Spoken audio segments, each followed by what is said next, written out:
Un documentaire qui commence à faire des vagues.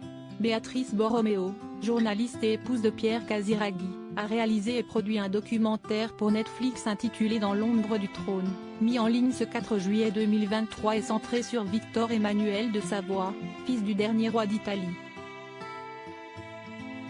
Celui-ci a été accusé, puis innocenté, du meurtre d'un jeune touriste allemand, Dirk Hammer, à l'été 1978.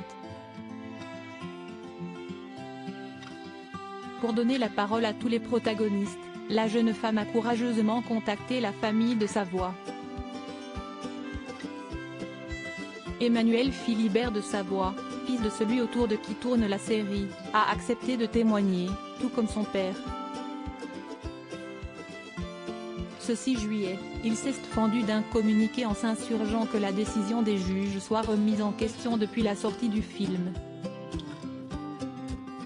Je n'accepte pas que la promotion d'un documentaire soit l'occasion de diffuser de fausses informations.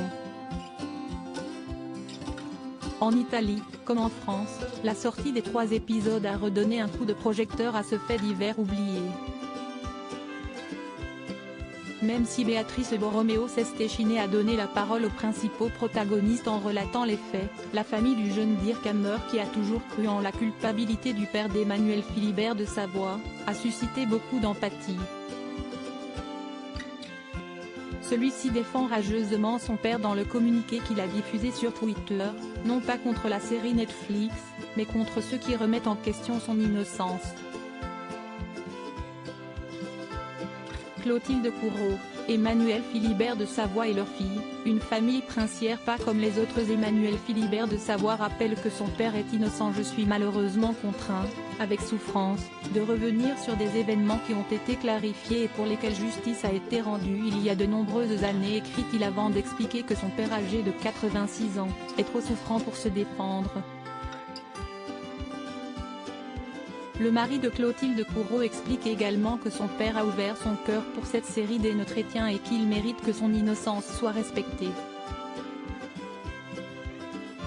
Emmanuel Philibert termine par des menaces contre la famille du jeune Dirk Hammer, tué par balle. Je veux vraiment m'arrêter là, parce que j'aurais beaucoup de choses à dire, moi aussi, sur la famille Hammer. Mais j'ai trop de respect pour cette tragédie pour aller sur ce terrain. Nous sommes déjà allés trop loin. Crédit photo, la presse panoramique.